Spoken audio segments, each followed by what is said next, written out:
नमस्ते बोल Siddharth and welcome to my YouTube channel. मैं इस चैनल पे बहुत सारे वीडियोस बनाता हूँ, खुद जाता भी हूँ ट्रैवलिंग के बारे में। और आप लोग जो वीडियोस देख रहे हैं वो वीडियोस देख रहे हैं इसलिए क्योंकि उनको ट्रैवलिंग में इंटरेस्टेड है या ट्रैवलिंग के लिए जाना चाहते हैं। Most of the related stuff on this channel is about travelling, और ट्रैवलिंग के साथ आता है स्कैम्स के बारे में, क्योंकि आप जगह जगह जाएंगे, भले इंडिया में हो या इंडिया के बाहर कहीं पर भी स्कैम्स हर जगह होते हैं। हर कोई दूसरा इंसान जब किसी अनजान व्यक्ति को देखता है, खासकर टूरिस्ट को, तो थोड़े ज़्यादा पैसे उनसे ऐंठने का ट्राई करता है या उनको स्कैम करने का ट्राई करता है। आप कोई भी कंट्री में हो या आप इंडिया में क्यों ना हो। ऐसी एक बहुत खूबसूरत कंट्री है कंबोडिया, और कंबोडिया में भी दोस्तों होते हैं स्कैम्स। मैंने थाईलैंड के ऊपर स्कैम्स का वीडियो बनाया, मैंने वियतनाम के ऊपर बनाया। आज का वीडियो है कंबोडिया के स्कैम्स के ऊपर। अगर आप इन 5 स्कैम्स का ध्यान रखेंगे दोस्तों, तो आपकी ज़िंदगी कंबोडिया में आसान हो सकती है एज ए टूरिस्ट। हो सकता है आप कंबोडिया जाएं और आपको किसी भी टाइप का स्कैम्स का सामना ना करना पड़े, ऐसा बहुत बार होता है। बट अगर आप जा रहे हैं या जाने के बाद में प्लानिंग कर रहे हैं, तो एटलीस्ट अगर आप ये वीडियो देख लेंगे तो आपको पता होगा कि आपको किन किन चीज़ों से बचना है और दूर रहना है। अगर होता है तो एटलीस्ट आपको पता होगा कि हाँ, ये चीज़ मैंने सुनी थी, ये चीज़ मैंने देखी थी, ऐसा हो सकता है, मुझे इन सब चीज़ों से दूर। ये वीडियो स्टार्ट करने से पहले मैं आप सबको बताना चाहता हूँ, अगर आप इंडिया में कहीं पर भी होटल्स बुकिंग करना चाहते हैं इस फेस्टिव सीजन में, तो आप यूज़ कर सकते हैं मेरा कूपन कोड TravelTrans oyo.com पे। इससे आपको मिलेगा 40% ऑफ आपकी होटल बुकिंग के ऊपर। चलिए अब बात कर लेते हैं कंबोडिया के स्कैम्स के बारे में। सबसे पहला जो स्कैम है वो है वीज़ा को लेके। अगर आप इंडिया से फ्लाइट करके कंबोडिया जाते हैं तो आपको ये वीज़ा स्कैम का सामना नहीं करना पड़ेगा, क्योंकि एयरपोर्ट पे ये बिल्कुल भी नहीं होता है। बट अगर आप मान लीजिए थाईलैंड में घूम रहे हैं, आपको कंबोडिया जाना है, आप थाईलैंड से कंबोडिया के लिए बस लेते हैं, ट्रेन लेते हैं, तो आपको वहाँ पर जो होगा बॉर्डर पर वीज़ा चेक करवाना पड़ेगा या वीज़ा अराइवल लेना पड़ेगा, जिसके लिए जो फीस है वो है $20। अराइवल ऑन वीज़ा आपको वहाँ पे आसानी से मिल जाएगा। बट इसमें ये होता है, जब आप वहाँ के वीज़ा ऑन अराइवल के लिए ऑफिस में पहुँचेंगे तो वहाँ पर पहुँचने से पहले बहुत सारे लोग आपको अप्रोच करेंगे जो अपने आपको ऑफिसर्स बताएंगे, और वो आपसे डिमांड करेंगे कि आपके पास ये पेपर वर्क नहीं है, आपके पास ये वैक्सीनेशन नहीं है, आपको मेडिकल सर्टिफिकेट चाहिए फलाना डम का, जिसके लिए आपको वो ब्राइब या पैसे एक्स्ट्रा मांगने के लिए बोलेंगे। बट जब तक आप वीज़ा ऑन अराइवल के काउंटर पे नहीं पहुंच जाते हैं, तब तक किसी की भी मत सुनिए। अगर आपकी वीज़ा में या किसी भी डॉक्यूमेंटेशन में किसी भी टाइप की प्रॉब्लम है तो आपको वहाँ पे जाके डेस्क पे बता दिया जाएगा। कोई भी बंदा या बंदी आपको अप्रोच करता है और बोलता है कि आपके डॉक्यूमेंटेशन में ये कमी, आपको ये चाहिए वो चाहिए, अनलेस एंड अनटिल को स्ट्रिक्टली आपको फिजिकली रोक के मना नहीं कर रहा हो, तब तक रुकना मत। जस्ट बैठिए अपनी सीट पर। अगर आप जल्दी पहुंच गए हैं तो वीज़ा ऑफिस नहीं खुला है तो, या कोई आया नहीं है तो, उसके अलावा किसी भी लोग को, किसी भी ऑफिशियल को पैसे देने की या डॉलर्स देने की ज़रूरत नहीं है। आपको कोई भी तकलीफ होगी, अगेन आपको ऑफिसर्स वहाँ पे टेबल पे जाके बता देंगे। इस वीज़ा ऑन अराइवल के स्कैम से बचने का एक और तरीका है कि आप इंडिया से वीज़ा ऑन अराइवल के लिए, कंबोडिया के लिए ऑनलाइन अप्लाई करके जाएं। डिस्क्रिप्शन में एक वेबसाइट का लिंक होगा जहां से आप जाके खुद अपने लिए वीज़ा ऑन अराइवल के लिए अप्लाई कर सकते हैं, भले वो कंबोडिया के लिए हो या किसी भी दूसरी कंट्री के लिए हो। बस मैं आपको बता रहा हूँ, अगर आपको वीज़ा ऑन अराइवल के लिए अप्लाई करना है तो आपको शायद इन सब चीज़ों से नहीं बचना पड़ेगा और आपको वहाँ पर किसी भी टाइप की ब्राइब नहीं देनी पड़ेगी। सेकेंड टाइप का जो स्कैम है वो मोस्टली आपने इंडिया में होते हुए देखा होगा या आपके साथ भी हुआ होगा, बहुत ही कॉमन है। यह ट्रैफिक पुलिस को लेके। अगर कंबोडिया जाके आप किसी भी टाइप की बाइक को रेंट करते हैं वहाँ पे घूमने फिरने के लिए, तो चांसेस ये हैं कि आपको वहाँ पे जाके पुलिस वाले रोके, खासकर ट्रैफिक पुलिस वाले, और आपको एक्स्ट्रा पे करने के लिए बोले।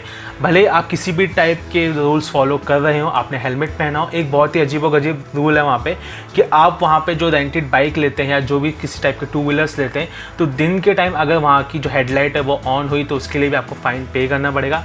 बहुत ही बकवास सा रूल है ये, बट फिर भी ऐसे छोटे मोटे रूल्स करके कुछ ना कुछ बोल के वो आपको एक्स्ट्रा पे करने के लिए बोलेंगे।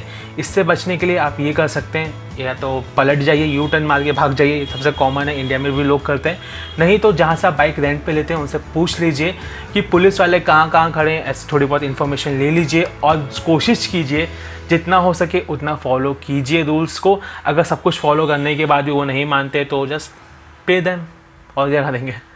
थर्ड जो स्कैम है वो है मोटर बाइक से रिलेटेड। अगर आप किसी भी जगह पे मोटर बाइक या 2 व्हीलर रेंट पे लेते हैं तो एक चीज़ का ध्यान रखें कि लेने से पहले आप उस जो मोटर बाइक का है वो फ़ोटोज़ वीडियोस निकाल लें और देख लें उस वहाँ पर किसी भी टाइप का डैमेज तो नहीं है।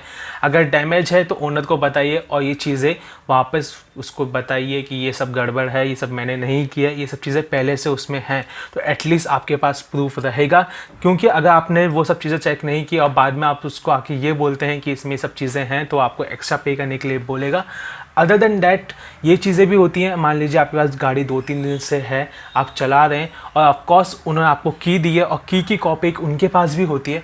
अगर आपकी गाड़ी चोरी होती है किसी भी पार्किंग लॉट से तो चांसेस ये हैं कि उनके ही किसी बंदे ने चुराई है। फिर वो आपको एक्स्ट्रा पे करने के लिए बोलेंगे कि आप गाड़ी चोरी हो गई है, आपकी ज़िम्मेदारी है। अगेन इनसे बचने के लिए आप क्या करेंगे, आप ऑनलाइन जाएंगे, किसी अच्छी रेपुटेटेड साइट से, वेबसाइट से अपने लिए रेंट करेंगे। अगर आप वहाँ पर जाके करेंगे तो चांसेस ये हैं आपके साथ स्कैम हो सकता है। कोई भी आलतू फालतू बंदा आपको बोलेगा कि हाँ मैं आपको रेंट में दिला सकता हूँ गाड़ी, और वो आपका पासपोर्ट भी ले लेंगे, क्योंकि of course most of the time they take your original passport ताकि वो आपको रेंट पे दे सके गाड़ी। बट ऐसा नहीं होता है, अगर आप फ़ोटो कॉपी भी देंगे तो भी काम चलेगा। और अगर आपने एक बार अपना पासपोर्ट दे दिया तो आपको उस बाइक के लिए पे करना पड़ेगा। तो ये अच्छा खासा बड़ा फटका पड़ सकता है अगर आप इस स्कैम में फंसे तो। फोर्थ स्कैम है वहाँ की गर्ल्स को लेके, लोकल्स को लेके, खासकर लड़कों के साथ में ये होता है। अगर आप किसी भी नाइट स्ट्रीट पे घूम रहे हैं आराम से, क्लब पब में हैं तो, और अगर आपको कोई लड़की आके अप्रोच करती है और अगर आपके साथ आपके अपार्टमेंट या होटल रूम में जाती हैं तो चांसेस ये हैं कि वो आपको ड्रग कर सकती है, आपका सामान लूट के जा सकती है। तो इससे बेटर है कि आप हिंदुस्तान आ जाइए, यहाँ आके अपना कटवाएंगे तो थोड़ा इजी पड़ेगा दिल पे और पॉकेट पर भी। किसी दूसरी कंट्री में कटवाएंगे तो ज़्यादा दुख होगा और ज़्यादा परेशानी भी आएगी। तो इस स्कैम से बच के दीजिए, खासकर लड़के या आदमी लोग।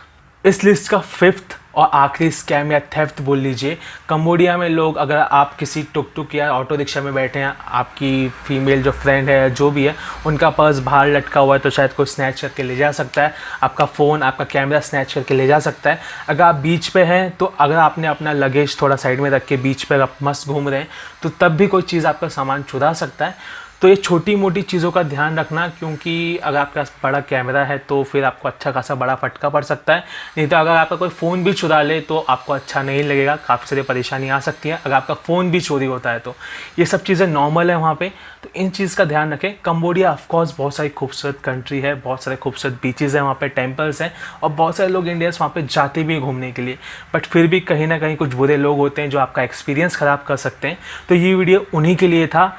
तो इन सब चीज़ों से बचिए, अपनी ट्रिप को खूबसूरत बनाइए। आप जिसके साथ भी घूमने जा रहे हैं तो अगर आपको वीडियो काम का लगा हो, पसंद आया हो और कोई भी रीज़न की वजह से, तो प्लीज़ इस वीडियो को लाइक कीजिए, चैनल को सब्सक्राइब कीजिए। मिलते हैं अगले वीडियो में, तब तक के लिए बाय बाय।